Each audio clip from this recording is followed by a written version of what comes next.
And I think you used to be the Chief Executive Officer of RBS here in India. That's right. So you're one of these people I was talking about. You are someone who is giving up business for a career in politics. That's right. Why? Let's call it public service, and I think there's an important distinction there. Recently, I was all around you. This is a great country with wonderful entrepreneurial people who succeed everywhere in the world. Unfortunately, we seem not to be succeeding in our own country. And I think it's time for us to regain that space, to bring back politics of ideals and integrity and intellect. And that's the reason why. What is the AAP's idea other than stamping out corruption? Does it stand for anything more than that? Noble though that is, but that is not a governing agenda. Well, absolutely, corruption and anti-corruption is the core of our agenda. Because bear in mind, Jon, it's like we have lost every year about 16% of our GDP, or about £4 billion equivalent, is lost every year due to corruption. So it's very central to what we talk about. But more than corruption is the fact that we want India to be a good place to invest in for Indians and for everyone else. We want to unleash the entrepreneurial potential of India. We also want to focus on good governance. And good governance not as an apple pie and motherhood statement, but simple things. Good healthcare, good education, safety, law and order, roads, electricity, water. The people of India are not asking for too much. They are asking for the basics.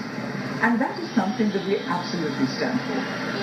You may well be a third-party force in this election. There are other regional parties as well. If it comes to a coalition, and you have to do a coalition with Congress or the BJP, do you care? Let me be very clear.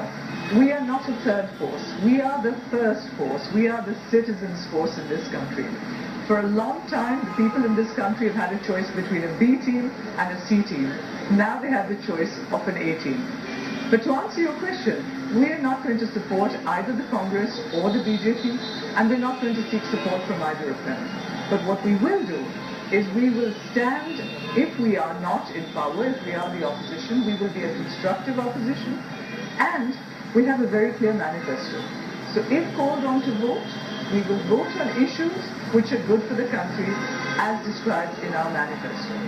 But your leader, he got elected into Delhi, and then what happened? He kind of disappeared.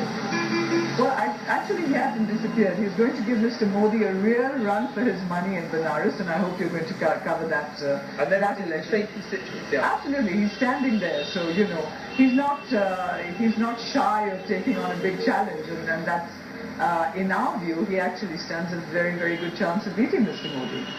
But to be very specific, we found, and as I've just said, to us, to the Aam Aadmi Party, corruption, fighting corruption is very, very core to our agenda.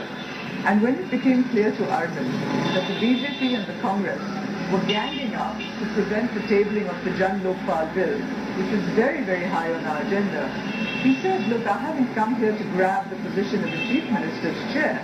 I've come here to change the system. So he stepped down on principle. We will fight again, and we will win in Delhi. Okay, well, you've made your prediction. We'll come back and see how you're doing. Meera Sanyal, thank you very much indeed for being with us here on Global. A lot more still to come from us here in Mumbai. But Lucy, now back to you in the studio in London.